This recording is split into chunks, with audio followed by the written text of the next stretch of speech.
मोर प्रिय देशवासीगण नमस्कार। आजिर एही पवित्र दिन रे मते आपण मानक सह मनर कथा हेबाकू सुजोग मिलिछि। आज होछि चैत्र मास शुक्ल पक्ष प्रतिपदा तिथि। आजिठारु चैत्र नवरात्र आरंभ होछि। आजिठारु भारतीय नववर्ष मध्य आरंभ होछि। एथर विक्रम संवत्सर 2082 आरंभ होछि। वर्तमान मो आगरे आपण मानकर अनेक चिठी रहिछि। किछि बिहारु आसीछि, किछि पश्चिम बंगरु, किछि तामिलनाडु आसीछि तो आउ किछि गुजरातरु। एसबुरे खूब आकर्षक ढंगरे लोके निजर मनर कथा लेखि पठाइछन्ति। अनेक चिठिरे शुभेच्छा और अभिनंदन वार्ता मध्य रहिछि। किछि वार्ता आपण मानकु सुनाइबाकू मोर इच्छा होछि। कन्नड़ भाषा समस्तंकु उगादी उत्सवर शुभेच्छा। परवर्ती वार्ता होछि तेलुगु भाषा समस्तंकु उगादी उत्सवर शुभेच्छा। आउ गोटे चिठी रे लेखा हैछि कोंकणी भाषा संसार पाड़वा उपलक्षे शुभेच्छा। परवर्ती वार्ता रे लेखा हैछि मराठी भाषा गुड़ी पाड़वा अवसर रे आंतरिक शुभेच्छा। आमर जने बंधु लिखिछन्ति मलयालम भाषा समस्तंकु विशु पर्वर शुभेच्छा। आउ गोटे वार्ता रहिछि तमिल भाषा समस्तंकु नववर्ष पुथांडु उपलक्षे शुभेच्छा। बंधुगण आपण एकथा तो बुझी सारिथिबे जे एसबु भिन्न भिन्न भाषा पठा जाइथिबा शुभेच्छा वार्ता, किंतु आपण कोन यार कारण जानते? यह ही तो सही विशेष कथा जहा आज मु आपण मानक सहित बांटिबा पई चाहूछि। आम देशर भिन्न भिन्न राज्य रे आज एवं आगामी किछि दिन मध्यरे नूतन वर्ष आरंभ हेबाकू जाउछि एवं यह सब होउछि सेही नूतन वर्ष और विभिन्न पर्वपर्वाणी उपलक्षे अभिनंदन वार्ता। सेहिथि पई लोके मते विभिन्न भाषा रे शुभेच्छा वार्ता मान पठाइछन्ति। बंधुगण आज कर्नाटक, आंध्र प्रदेश और तेलंगाना रे उगादी पर्व खूब उत्साहर सहित पालन करा जाउछि। आज ही महाराष्ट्र रे गुड़ी पड़वा पालन करा जाउछि। विविधता रे भरा आम देश रे भिन्न भिन्न राज्य रे आगामी किछि दिन मध्यरे विभिन्न पर्व पालन करा जिवो। जेमिति कि आसाम रे रोंगाली बिहू, पश्चिम बंग रे पोइला बैसाख, काश्मीर रे नबरे उत्सव पालन करा जिवो। सेही भली एप्रिल 13 रु 15 तारिख मध्यरे देशर विभिन्न भागरे पर्वपर्वाणीर उत्साह उद्दीपना देखिबाकू मिलिबो। एसबुकु नै उत्साह देखाजिबा सह ईद मध्य आसीगलाणी। अर्थात एई मासटी सारा होउछि पर्वपर्वाणीर मास। मु देशवासींकु एही सब उत्सव उपलक्षे अनेक अनेक शुभकामना जणाउछि। आमर एई उत्सव गुड़िक भिन्न भिन्न अंचलर थिबा सत्त्वे भारतर विविधता किभଳି एक सूत्र रे बंधा ताहा दर्शाउछन्ति। एकतार एई भावना को आमको निरंतर भावे सुदृढ़ करि चलिबाकू हबो। बंधुगण जेतेबेले परीक्षा आसी थाए सेतेबेले युवबंधु मानक सहित मु परीक्षा पे चर्चा करि थाए। एबे परीक्षा गुड़िक सरी जाइछि। अनेक विद्यालय तो पुणी थरे क्लास आरंभ पई प्रस्तुति चलिछि। तापरे ग्रीष्म अवकाश मध्य हेबो। पिलामाने एई समय को आग्रहर सहित अपेक्षा करिथांती। मते तो मोर पिलादिन कथा मने पड़ुछि। जेतेबेले मु मो सांगमानक सह मिसी दिनसारा किछि ना किछि दुष्टामी करुथुलु, किंतु ता सहित आमे किछि गठनमूलक काम मध्य करुथुलु, किछि शिखुथुलु। खरादिने दिन बड़ होइथाए। एई समय रे पिलांको पाखरे करिबाकू बहुत किछि समय थाए। किछि नुआ शौक बा हॉबी को आपणिबा सह निजर कला कौशल को आहुरी उन्नत करिवार यह प्रकृष्ट समय।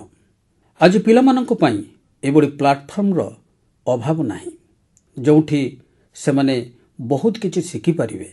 जेमिति कि कोनोसी संस्था कारीगरी कौशल संपर्क शिविर आयोजन करुथुबो, तेबे पिलामाने सेठारे आप प्रस्तुत करिबा सह ओपन सोर्स सॉफ्टवेयर विषय रे जानि परिबे।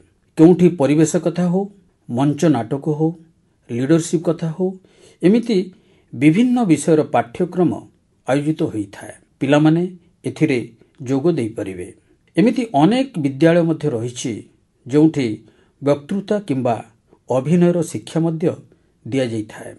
ଏସବୁ ପିଲାମାନଙ୍କର ବହୁତ କାମରେ ଲାଗିଥାଏ। ଏସବୁ ବ୍ୟତୀତ ଆପଣମାନଙ୍କ ପାଖରେ ଏହି ଛୁଟିଦିନମାନଙ୍କରେ ସ୍ଥାନେ ସ୍ଥାନେ ଚାଲିଥିବା ସ୍ୱେଚ୍ଛାସେବୀ କାର୍ଯ୍ୟ, ସେବା କାର୍ଯ୍ୟ ଆଦିରେ ଯୋଗ ଦେବାର ମଧ୍ୟ ସୁଯୋଗ ରହିଛି। ଏଭଳି କାର୍ଯ୍ୟକ୍ରମଗୁଡ଼ିକୁ ନେଇ ମୋର ଗୋଟିଏ ବିଶେଷ ଅନୁରୋଧ ରହିଛି। ଯଦି କୌଣସି ସଂସ୍ଥା, କୌଣସି ବିଦ୍ୟାଳୟ କିମ୍ବା ସାମାଜିକ ସଂସ୍ଥା କିମ୍ବା ବିଜ୍ଞାନ କେନ୍ଦ୍ର ଆଦି ଏଭଳି ସମର ଆକ୍ଟିଭିଟିଜ୍ ଆୟୋଜନ କରୁଥାନ୍ତି, ତାହେଲେ ସେଗୁଡ଼ିକୁ #MyHolidaysରେ ନିଶ୍ଚିତ ଭାବେ ସେୟାର କରନ୍ତୁ। ଏହାଦ୍ୱାରା ସାରା ଦେଶର ପିଲା ଏବଂ ସେମାନଙ୍କ ପିତାମାତାଙ୍କୁ ଏ ବିଷୟରେ ସହଜରେ ସୂଚନା ମିଳିପାରିବ। ମୋର ଯୁବବନ୍ଧୁଗଣ, ମୁଁ ଆଜି ଆପଣମାନଙ୍କ ସହିତ ମାଇଁ ଭାରତର ସେହି ବିଶେଷ କ୍ୟାଲେଣ୍ଡର ସମ୍ପର୍କରେ ମଧ୍ୟ ଆଲୋଚନା କରିବାକୁ ଚାହୁଁଛି, ଯାହାକୁ ଏହି ସମର ଭ୍ୟାକେସନକୁ ଦୃଷ୍ଟିରେ ରଖି ପ୍ରସ୍ତୁତ କରାଯାଇଛି। ଏହି କ୍ୟାଲେଣ୍ଡରର ଗୋଟିଏ କପି ବର୍ତ୍ତମାନ ମୋ ସାମ୍ନାରେ ରହିଛି। ମୁଁ ଏହି କ୍ୟାଲେଣ୍ଡରରୁ କିଛି ନିଆରା ପ୍ରଚେଷ୍ଟାଗୁଡ଼ିକୁ ସେୟାର କରିବାକୁ ଚାହୁଁଛି। ଯେମିତିକି ମାଇଁ ଭାରତର ଷ୍ଟଡି ଟୁର୍ରେ ଆପଣ ଏକଥା ଜାଣିପାରିବେ ଯେ ଆମ ଜନଔଷଧି କେନ୍ଦ୍ରଗୁଡ଼ିକ କିଭଳି ଭାବେ କାର୍ଯ୍ୟ କରୁଛି।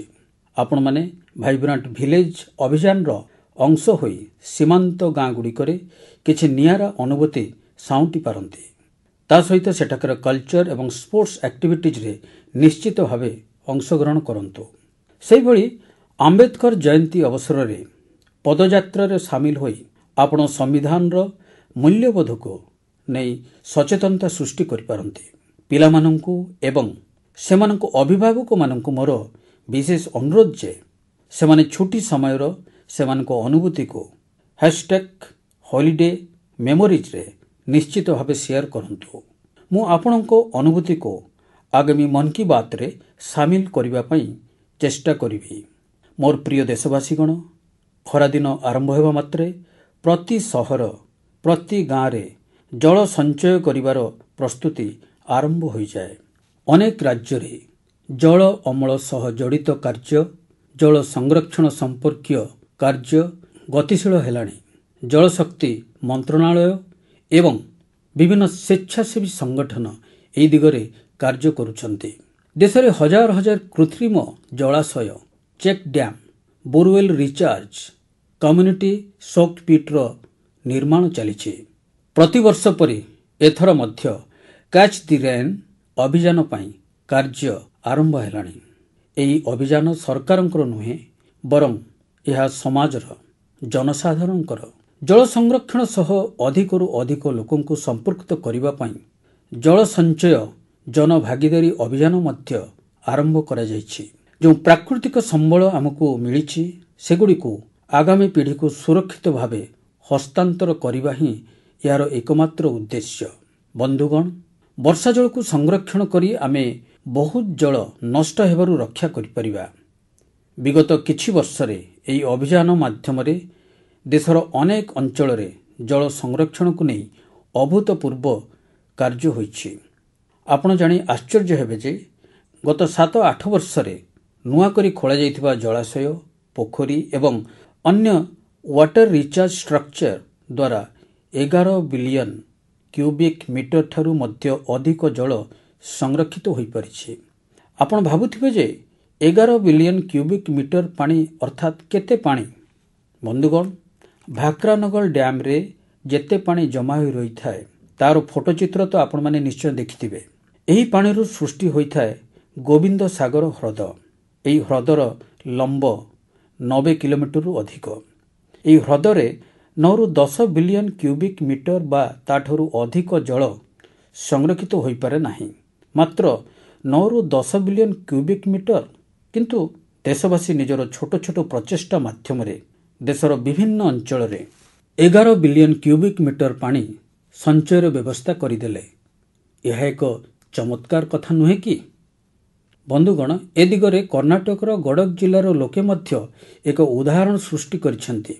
କିଛି ବର୍ଷ ପୂର୍ବେ ସେଠାକାର 2ଟି ଗାଁର ହ୍ରଦ ସମ୍ପୂର୍ଣ୍ଣ ଶୁଖିଗଲା ଏପରି ଏକ ସମୟ ଆସିଲା ଯେତେବେଳେ ପଶୁମାନଙ୍କ ପାଇଁ ମଧ୍ୟ ପିଇବା ପାଣି ନଥିଲା। ଧୀରେ ଧୀରେ ହ୍ରଦଟି ଘାସ ଓ ବୁଦାରେ ପରିପୂର୍ଣ୍ଣ ହୋଇଗଲା। କିନ୍ତୁ ଗାଁର କିଛି ଲୋକ ହ୍ରଦକୁ ପୁନର୍ଜୀବିତ କରିବାର ନିଷ୍ପତ୍ତି ନେଲେ ଓ କାମରେ ଲାଗି ପଡ଼ିଲେ। ଆଉ ଯେମିତି କୁହାଯାଏ, ଯେଉଁଠି ଇଚ୍ଛା ସେଇଠି ଉପାୟ। ଗାଁ ଲୋକଙ୍କ ପ୍ରୟାସ ଦେଖି ପାଖରେ ଥିବା ସାମାଜିକ ସଂଗଠନଗୁଡ଼ିକ ମଧ୍ୟ ସେମାନଙ୍କ ସହିତ ଯୋଗ ଦେଲେ। ସବୁ ଲୋକ ମିଶି ଅଳିଆ ଓ କାଦୁଅ ସଫା କଲେ ଏବଂ କିଛି ସମୟ ପରେ ହ୍ରଦ ଅଞ୍ଚଳ ସମ୍ପୂର୍ଣ୍ଣ ପରିଷ୍କାର ହୋଇଗଲା। ଏବେ ଲୋକେ ବର୍ଷା ଋତୁକୁ ଅପେକ୍ଷା କରିଛନ୍ତି। ସତରେ ଏହା କ୍ୟାଚ୍ ଦି ରେନ୍ ଅଭିଯାନର ଏକ ଚମତ୍କାର ଉଦାହରଣ। ବନ୍ଧୁଗଣ, ଆପଣମାନେ ମଧ୍ୟ ସାମୂହିକ ସ୍ତରରେ ଏପରି ପ୍ରୟାସରେ ଯୋଗ ଦେଇପାରିବେ। ଏହି ଜନ ଆନ୍ଦୋଳନକୁ ଆଗକୁ ନେବା ପାଇଁ ଆପଣଙ୍କୁ ଏବେଠାରୁ ଯୋଜନା ଆରମ୍ଭ କରିବାକୁ ପଡ଼ିବ ଏବଂ ଆପଣଙ୍କୁ ଆଉ ଗୋଟିଏ କଥା ମନେ ରଖିବାକୁ ପଡ଼ିବ, ଯଦି ସମ୍ଭବ ହୁଏ ଗ୍ରୀଷ୍ମ ଋତୁରେ ଆପଣଙ୍କ ଘର ସାମ୍ନାରେ ମାଠିଆରେ ଥଣ୍ଡା ପାଣି ନିଶ୍ଚିତ ରଖନ୍ତୁ। ଆପଣଙ୍କ ଘରର ଛାତ କିମ୍ବା ବାରଣ୍ଡାରେ ପକ୍ଷୀମାନଙ୍କ ପାଇଁ ପାଣି ରଖନ୍ତୁ। ଏହି ପୁଣ୍ୟ କାମ କରିବା ପରେ ଦେଖିବେ ଆପଣଙ୍କୁ କେତେ ଭଲ ଲାଗିବ। ବନ୍ଧୁଗଣ, ଏବେ ମନ୍ କି ବାତ୍ରେ ଉତ୍ସାହର କଥା, ବିଭିନ୍ନ ଆହ୍ୱାନ ସତ୍ତ୍ୱେ ଉତ୍ସାହ ଦେଖାଇବାର କଥା। କିଛିଦିନ ତଳେ ଶେଷ ହୋଇଥିବା ଖେଲୋ ଇଣ୍ଡିଆ ପାରା ଗେମ୍ସରେ ଖେଳାଳିମାନେ ପୁଣି ଥରେ ସେମାନଙ୍କର ସମର୍ପଣ ଓ ପ୍ରତିଭା ପ୍ରଦର୍ଶନ କରି ସମସ୍ତଙ୍କୁ ଆଶ୍ଚର୍ଯ୍ୟ କରିଦେଲେ। ଏଥର ଆଗ ଅପେକ୍ଷା ଅଧିକ ଖେଳାଳି ଏହି ଖେଳଗୁଡ଼ିକରେ ଭାଗ ନେଇଥିଲେ। ଏହା ଦର୍ଶାଉଛି ଯେ ପାରା ସ୍ପୋର୍ଟସ କେତେ ଲୋକପ୍ରିୟ ହେଉଛି। ଖେଲୋ ଇଣ୍ଡିଆ ପାରା ଗେମ୍ସରେ ଅଂଶଗ୍ରହଣ କରିଥିବା ସମସ୍ତ ଖେଳାଳିଙ୍କୁ ସେମାନଙ୍କର ଚମତ୍କାର ପ୍ରୟାସ ପାଇଁ ମୁଁ ଅଭିନନ୍ଦନ ଜଣାଉଛି। ପ୍ରଥମ, ଦ୍ୱିତୀୟ ଓ ତୃତୀୟ ସ୍ଥାନ ହାସଲ କରିଥିବାରୁ ମୁଁ ହରିୟାଣା, ତାମିଲନାଡୁ ଓ ଉତ୍ତରପ୍ରଦେଶର ଖେଳାଳିମାନଙ୍କୁ ଶୁଭକାମନା ଜଣାଉଛି। ଏହି ଖେଳଗୁଡ଼ିକରେ ଆମର ଦିବ୍ୟାଙ୍ଗ ଖେଳାଳିମାନେ 18ଟି ଜାତୀୟ ରେକର୍ଡ ମଧ୍ୟ କରିଥିଲେ, ଯେଉଁଥିରୁ 12ଟି ଆମର ମହିଳା ଖେଳାଳିଙ୍କ ନାମରେ ଥିଲା। ଏହି ବର୍ଷ ଖେଲୋ ଇଣ୍ଡିଆ ପାରା ଗେମ୍ସରେ ସ୍ୱର୍ଣ୍ଣ ପଦକ ଜିତିଥିବା ବାହୁ କୁସ୍ତି ଯୋଦ୍ଧା ଜୋବି ମ୍ୟାଥ୍ୟୁ ମୋ ପାଖକୁ ଏକ ଚିଠି ଲେଖିଛନ୍ତି। ମୁଁ ତାଙ୍କ ଚିଠିରୁ କିଛି ଅଂଶ ପଢ଼ି ଶୁଣାଇବାକୁ ଚାହୁଁଛି। ସେ ଲେଖିଛନ୍ତି, ପଦକ ଜିତିବା ବହୁତ ସ୍ୱତନ୍ତ୍ର, କିନ୍ତୁ ଆମର ସଂଘର୍ଷ କେବଳ ପୋଡିୟମରେ ଠିଆ ହେବା ପର୍ଯ୍ୟନ୍ତ ସୀମିତ ନୁହେଁ। ଆମେ ପ୍ରତିଦିନ ଏକ ଯୁଦ୍ଧ ଲଢ଼ୁ। ଜୀବନ ଆମକୁ ଅନେକ ପ୍ରକାରରେ ପରୀକ୍ଷା କରେ। ବହୁତ କମ୍ ଲୋକ ଆମର ସଂଘର୍ଷକୁ ବୁଝନ୍ତି। ଏହା ସତ୍ତ୍ୱେ ଆମେ ସାହସର ସହିତ ଆଗକୁ ବଢ଼ୁ। ଆମେ ଆମର ସ୍ୱପ୍ନ ପୂରଣ କରିବା ପାଇଁ କଠିନ ପରିଶ୍ରମ କରୁ। ଆମେ ବିଶ୍ୱାସ କରୁ ଯେ ଆମେ କାହାଠାରୁ କମ୍ ନୁହେଁ। ବାଃ ଜୋବି ମ୍ୟାଥ୍ୟୁ, ଆପଣ ବହୁତ ସୁନ୍ଦର ଲେଖିଛନ୍ତି, ଚମତ୍କାର ଲେଖିଛନ୍ତି। ଏହି ଚିଠି ପାଇ ମୁଁ ଆପଣଙ୍କୁ କୃତଜ୍ଞତା ଜଣାଉଛି। ମୁଁ ଜୋବି ମ୍ୟାଥ୍ୟୁ ଓ ଆମର ସମସ୍ତ ଦିବ୍ୟାଙ୍ଗ ବନ୍ଧୁମାନଙ୍କୁ କହିବାକୁ ଚାହୁଁଛି ଯେ ଆପଣମାନଙ୍କ ପ୍ରୟାସ ଆମ ପାଇଁ ବହୁତ ବଡ଼ ପ୍ରେରଣା। ବନ୍ଧୁଗଣ, ଦିଲ୍ଲୀରେ ଆଉ ଏକ ସୁନ୍ଦର କାର୍ଯ୍ୟକ୍ରମ ଲୋକମାନଙ୍କୁ ବହୁତ ପ୍ରେରଣା ଦେଇଛି ଓ ଉତ୍ସାହରେ ଭରି ଦେଇଛି। ଏକ ଅଭିନବ ଚିନ୍ତାଧାରା ଭାବରେ ପ୍ରଥମ ଥର ପାଇଁ ଫିଟ୍ ଇଣ୍ଡିଆ କାର୍ନିଭାଲ ଆୟୋଜନ କରାଯାଇଥିଲା। ବିଭିନ୍ନ ଅଞ୍ଚଳରୁ ପ୍ରାୟ 25,000 ଲୋକ ଏଥିରେ ଅଂଶଗ୍ରହଣ କରିଥିଲେ। ସମସ୍ତଙ୍କର ଲକ୍ଷ୍ୟ ସମାନ ଥିଲା, ଫିଟ୍ ରହିବା ଏବଂ ଫିଟନେସ୍ ବିଷୟରେ ସଚେତନତା ସୃଷ୍ଟି କରିବା। ଏହି କାର୍ଯ୍ୟକ୍ରମରେ ଅଂଶଗ୍ରହଣ କରିଥିବା ଲୋକଙ୍କୁ ସେମାନଙ୍କ ସ୍ୱାସ୍ଥ୍ୟ ଓ ପୋଷଣ ସମ୍ବନ୍ଧୀୟ ସୂଚନା ମଧ୍ୟ ମିଳିଥିଲା। ମୋର ଅନୁରୋଧ ଯେ ଆପଣମାନେ ଆପଣଙ୍କ ଅଞ୍ଚଳରେ ମଧ୍ୟ ଏପରି କାର୍ନିଭାଲ ଆୟୋଜନ କରନ୍ତୁ। ଏହି ପ୍ରୟାସରେ ମାଇ ଭାରତ ଆପଣଙ୍କ ପାଇଁ ବହୁତ ସହାୟକ ହୋଇପାରିବ। ବନ୍ଧୁଗଣ, ଆମର ସ୍ୱଦେଶୀ ଖେଳଗୁଡ଼ିକ ଏବେ ଲୋକପ୍ରିୟ ସଂସ୍କୃତିର ଏକ ଅଂଶ ପାଲଟିଛନ୍ତି। ଆପଣମାନେ ସମସ୍ତେ ପ୍ରସିଦ୍ଧ ରାପର ହନୁମାନ କାଇଣ୍ଡଙ୍କୁ ତ ଜାଣିଥିବେ। ଆଜିକାଲି ତାଙ୍କର ନୂଆ ଗୀତ ରନ୍ ଇଟ୍ ଅପ୍ ବହୁତ ପ୍ରସିଦ୍ଧ ହେଉଛି। ଏଥିରେ କାଲାରିପାୟଟ୍ଟୁ, ଗତ୍କା ଓ ଥାଙ୍ଗ୍ ତା ଭଳି ଆମର ପାରମ୍ପରିକ ସାମରିକ କଳା ଅନ୍ତର୍ଭୁକ୍ତ। ମୁଁ ହନୁମାନ କାଇଣ୍ଡଙ୍କୁ ଅଭିନନ୍ଦନ ଜଣାଉଛି ଯେ ତାଙ୍କ ପ୍ରୟାସ ଦ୍ୱାରା ବିଶ୍ୱବାସୀ ଆମର ପାରମ୍ପରିକ ସାମରିକ କଳା ବିଷୟରେ ଜାଣିପାରୁଛନ୍ତି। ମୋର ପ୍ରିୟ ଦେଶବାସୀଗଣ, ପ୍ରତି ମାସରେ ମୁଁ ମାଇ ଗଭ୍ ଏବଂ ନାମୋ ଆପ୍ରେ ଆପଣମାନଙ୍କଠାରୁ ବହୁତ ବାର୍ତ୍ତା ପାଇଥାଏ। ମୋର ପ୍ରିୟ ଦେଶବାସୀଗଣ, ପ୍ରତି ମାସରେ ମୁଁ ମାଇ ଗଭ୍ ଏବଂ ନାମୋ ଆପ୍ରେ ଆପଣମାନଙ୍କଠାରୁ ବହୁତ ବାର୍ତ୍ତା ପାଏ। ଅନେକ ବାର୍ତ୍ତା ମୋ ହୃଦୟକୁ ଛୁଇଁଥାଏ ତ ଆଉ କିଛି ମୋତେ ଗର୍ବିତ କରାଏ। ଅନେକ ସମୟରେ ଏହି ବାର୍ତ୍ତାଗୁଡ଼ିକରେ ଆମର ସଂସ୍କୃତି ଓ ପରମ୍ପରା ବିଷୟରେ ଅସାଧାରଣ ସୂଚନା ଥାଏ। ଏଥର ଯେଉଁ ବାର୍ତ୍ତାଗୁଡ଼ିକ ମୋର ଦୃଷ୍ଟି ଆକର୍ଷଣ କରିଥିଲା, ମୁଁ ତା ବିଷୟରେ ଆପଣଙ୍କୁ ଜଣାଇବାକୁ ଚାହୁଁଛି। ବାରାଣସୀର ଅଥର୍ବ କପୁର, ମୁମ୍ବାଇର ଆରିୟସ୍ ଲିଖା ଓ ଅତ୍ରେୟ ମାନ ନିକଟରେ ମୋର ମରିସସ୍ ଯାତ୍ରା ଉପରେ ନିଜର ଭାବନା ଲେଖି ପଠାଇଛନ୍ତି। ସେମାନେ ଲେଖିଛନ୍ତି ଯେ ଏହି ଯାତ୍ରା ସମୟରେ ସେମାନେ ଗୀତ ଗୱୈଙ୍କ ପ୍ରଦର୍ଶନକୁ ବହୁତ ଉପଭୋଗ କରିଥିଲେ। ପୂର୍ବ ଉତ୍ତରପ୍ରଦେଶ ଏବଂ ବିହାରରୁ ମିଳିଥିବା ଅନେକ ଚିଠିରେ ମୁଁ ସମାନ ଭାବନା ଦେଖିଛି। ମରିସସ୍ରେ ଗୀତ ଗୱୈଙ୍କ ସୁନ୍ଦର ପ୍ରଦର୍ଶନ ସମୟରେ ମୁଁ ଯାହା ଅନୁଭବ କଲି ତାହା ପ୍ରକୃତରେ ଅତି ଚମତ୍କାର ଥିଲା। ବନ୍ଧୁଗଣ, ଯେତେବେଳେ ଆମେ ମୂଳ ସହିତ ଯୋଡ଼ି ହୋଇ ରହିଥାଉ, ଯେତେ ବଡ଼ ଝଡ଼ ଆସିଲେ ମଧ୍ୟ ତାହା ଆମର କ୍ଷତି କରିପାରେ ନାହିଁ। କଳ୍ପନା କରନ୍ତୁ, ପ୍ରାୟ 200 ବର୍ଷ ପୂର୍ବେ ଭାରତରୁ ଅନେକ ଲୋକ ଗିରମିଟିଆ ଶ୍ରମିକ ଭାବେ ମରିସସ୍ ଯାଇଥିଲେ। ଆଗକୁ କ'ଣ ହେବ କେହି ଜାଣିନଥିଲେ, କିନ୍ତୁ ସମୟ ବିତିବା ସହିତ ସେମାନେ ସେଠାରେ ବସବାସ କରି ରହିଗଲେ। ସେମାନେ ମରିସସ୍ରେ ନିଜର ଏକ ବଡ଼ ପରିଚୟ ତିଆରି କଲେ। ସେମାନେ ନିଜର ଐତିହ୍ୟକୁ ସଂରକ୍ଷଣ କଲେ ଏବଂ ନିଜ ମୂଳ ସହିତ ଯୋଡ଼ି ହୋଇ ରହିଲେ। କେବଳ ମରିସସ୍ ଏଭଳି ଉଦାହରଣ ନୁହେଁ। ଗତ ବର୍ଷ ଯେତେବେଳେ ମୁଁ ଗାୟନା ଯାଇଥିଲି, ସେଠାକାର ଚୌତାଲ ପ୍ରଦର୍ଶନ ମଧ୍ୟ ମୋତେ ବହୁତ ପ୍ରଭାବିତ କରିଥିଲା। ବନ୍ଧୁଗଣ, ଏବେ ମୁଁ ଆପଣମାନଙ୍କ ପାଇଁ ଏକ ଅଡ଼ିଓ ଶୁଣାଉଛି।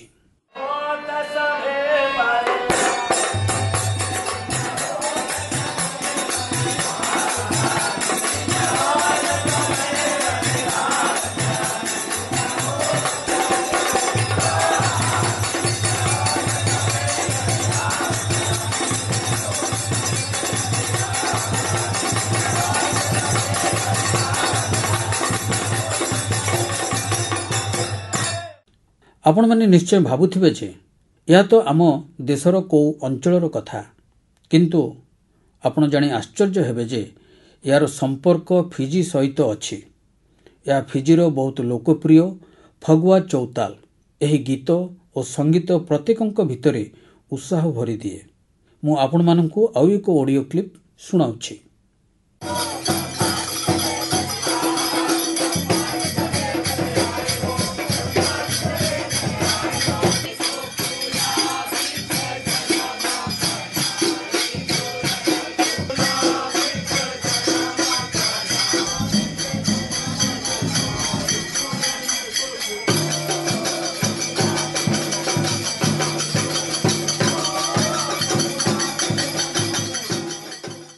ଏହି ଅଡ଼ିଓଟି ହେଉଛି ସୁରିନାମର ଚୌତାଲ। ଟିଭିରେ ଏହି କାର୍ଯ୍ୟକ୍ରମ ଦେଖୁଥିବା ଦେଶବାସୀ ସୁରିନାମର ରାଷ୍ଟ୍ରପତି ଏବଂ ମୋର ବନ୍ଧୁ ଚାନ ସନ୍ତୋଖି ଜୀଙ୍କୁ ଏହା ଉପଭୋଗ କରୁଥିବାର ଦେଖିପାରିବେ। ବୈଠକ ଓ ଗୀତର ଏହି ପରମ୍ପରା ତ୍ରିନିଦାଦ ଓ ଟବାଗୋରେ ମଧ୍ୟ ଖୁବ୍ ଲୋକପ୍ରିୟ। ଏହିସବୁ ଦେଶର ଲୋକେ ରାମାୟଣ ବହୁତ ପଢ଼ନ୍ତି।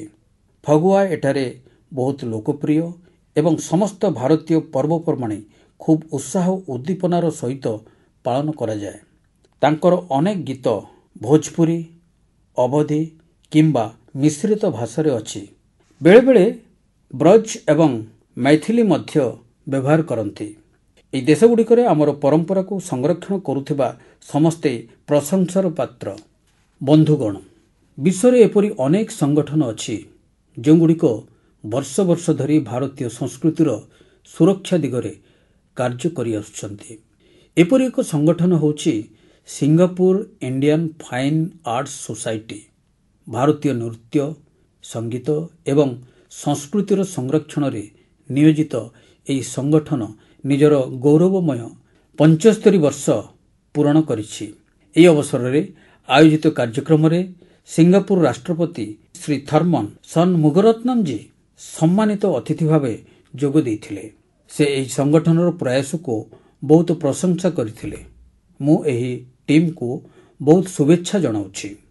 ବନ୍ଧୁଗଣ, ମନ୍ କି ବାତ୍ରେ ଦେଶବାସୀଙ୍କ ସଫଳତା ସହିତ ଆମେ ପ୍ରାୟ ସାମାଜିକ ବିଷୟରେ ବି ଚର୍ଚ୍ଚା କରିଥାନ୍ତି। ଅନେକ ସମୟରେ ଆହ୍ୱାନଗୁଡ଼ିକ ଉପରେ ମଧ୍ୟ ଚର୍ଚ୍ଚା ହୁଏ। ଏଥର ମନ୍ କି ବାତ୍ରେ ମୁଁ ଏଭଳି ଏକ ଆହ୍ୱାନ ସମ୍ବନ୍ଧରେ କହିବାକୁ ଚାହୁଁଛି, ଯାହା ସିଧା ଆମ ସମସ୍ତଙ୍କ ସହିତ ଯୋଡ଼ି ହୋଇଛି। ଏହି ଆହ୍ୱାନ ହେଉଛି ଟେକ୍ସଟାଇଲ୍ ୱେଷ୍ଟ। ଆପଣ ଭାବୁଥିବେ ଯେ ଟେକ୍ସଟାଇଲ୍ ୱେଷ୍ଟ ରୂପରେ ଏ ନୂଆ ଶତ୍ରୁଟି ପୁଣି କେଉଁଠୁ ଆସିଲା? ବାସ୍ତବରେ ଟେକ୍ସଟାଇଲ୍ ୱେଷ୍ଟ ସାରା ବିଶ୍ୱ ପାଇଁ ଏବେ ଗୋଟିଏ ନୂତନ ଚିନ୍ତାର କାରଣ ହୋଇପଡ଼ିଛି।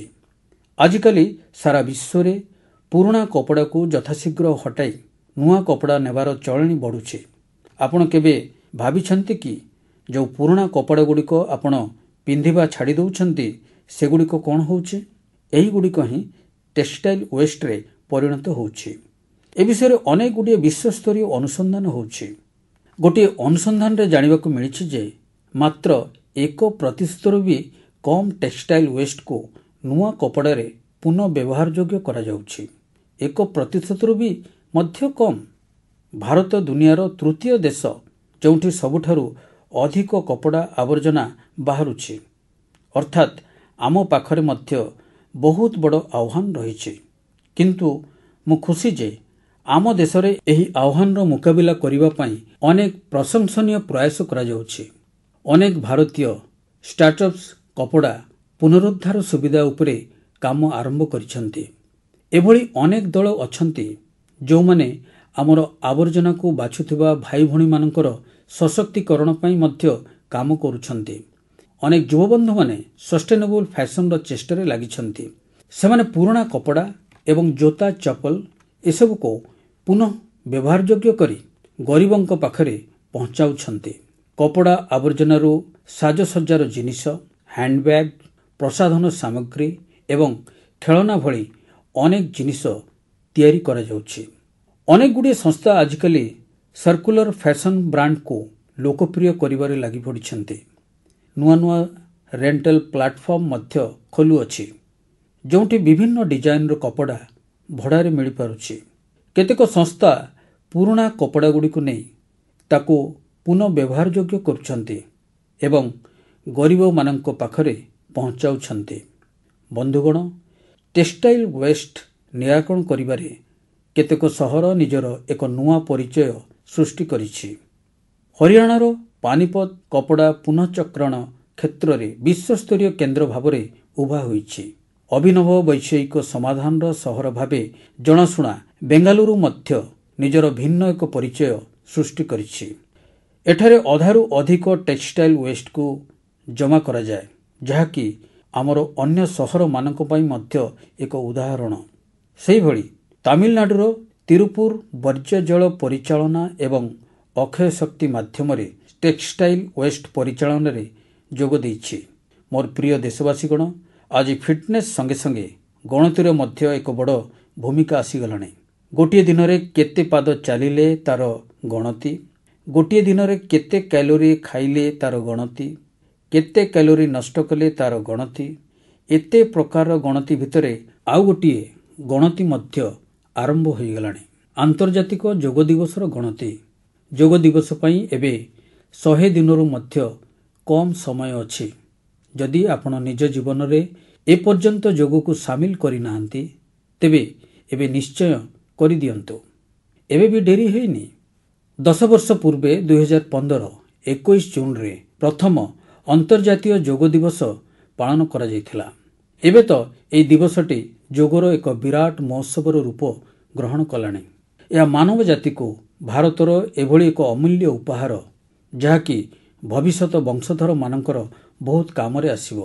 2025 ମସିହାର ଯୋଗ ଦିବସର ଥିମ୍ ରଖାଯାଇଛି yoga for one earth and one health, ଅର୍ଥାତ୍ ଆମେ ଯୋଗ ମାଧ୍ୟମରେ ସମଗ୍ର ବିଶ୍ୱକୁ ସୁସ୍ଥ ରଖିବାର କାମନା କରୁଛୁ। ବନ୍ଧୁଗଣ, ଆମ ସମସ୍ତଙ୍କ ପାଇଁ ଗୋଟିଏ ଗର୍ବର କଥା ହେଲା, ଆଜି ଆମର ଯୋଗ ଏବଂ ପାରମ୍ପରିକ ଔଷଧକୁ ନେଇ ସାରା ଦୁନିଆରେ ଜିଜ୍ଞାସା ବଢ଼ୁଛି। ବହୁ ସଂଖ୍ୟାରେ ଯୁବକମାନେ ଯୋଗ ଏବଂ ଆୟୁର୍ବେଦକୁ ସୁସ୍ଥ ରହିବାର ଏକ ଉତ୍ତମ ମାଧ୍ୟମ ମାନି ଏହାକୁ ଗ୍ରହଣ କରୁଛନ୍ତି।